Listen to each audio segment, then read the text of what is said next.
नमो नमो। सत्य की रक्षा सही कर्म रूप धर्म से होती है। विद्या की रक्षा अभ्यास से होती है। सौंदर्य की रक्षा सफाई से होती है और कुल की रक्षा उत्तम आचरण से होती है।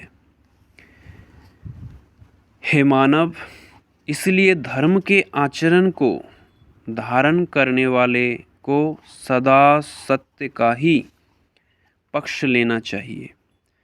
किसी लोभ, मोह या उपलब्धि की आशा में असत्य का पक्ष नहीं लेना चाहिए। असत्य के पक्ष से कभी धर्म को रक्षा नहीं हो सकती। मरने के बाद शरीर अग्नि में जलकर नष्ट हो जाता है, परंतु उसके धर्म अधर्म का संस्कार बीज रूप होकर उसकी आत्मा में समाहित हो जाते हैं। यही संस्कार स्वर्ग में या मर्त्यलोक के दूसरे जन्म में फलते हैं और जीव उन्हीं के अनुरूप फल भोगता है। इसलिए प्रत्येक मनुष्य को चाहिए कि वो धीरे धीरे धर्म के संस्कार बीजों को इकट्ठा करता चले, क्योंकि यही उसे इस लोक या परलोक में सुख प्रदान करते हैं। इस दुखमय विश्व में केवल धर्म ही कल्याण करने वाला है। केवल सही कर्म रूप धर्म ही। ठीक उसी प्रकार जिस प्रकार क्षमा ही शांति का एकमात्र उपाय है, एक विद्या ही सभी प्रकार का संतोष देने वाला है और एकमात्र अहिंसा का भाव ही सुख देने वाला है।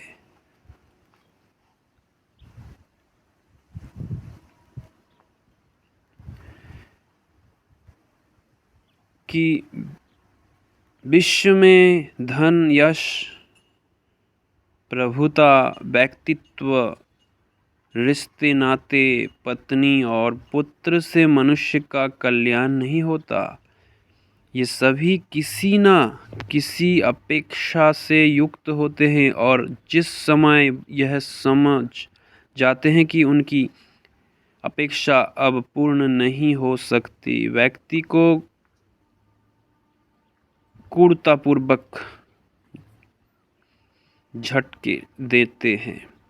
एक धर्म ही है जो मृत्यु के पश्चात भी साथ नहीं छोड़ता। इसलिए इस विश्व में धर्म ही का मार्ग अपनाना चाहिए। इंसानियत, मानवता भरी सही कर्म की धर्म। कोई कहते हैं कि एकमात्र क्षमा से ही शांति स्थापित हो सकती है। क्रोध और बदले का भाव कभी मन के अग्नि को शांत नहीं कर पाते। केवल विद्या ही मनुष्य को संतुष्टि प्रदान कर सकती है। शेष सभी उपलब्धियां तृष्णा को ही जगाती है। इसी प्रकार केवल अहिंसा ही मनुष्य को सुख देती है। अतः मानव को अपने जीवन में धर्म, क्षमा, विद्या और अहिंसा को ही अपनाना चाहिए। ओम नमो नमो।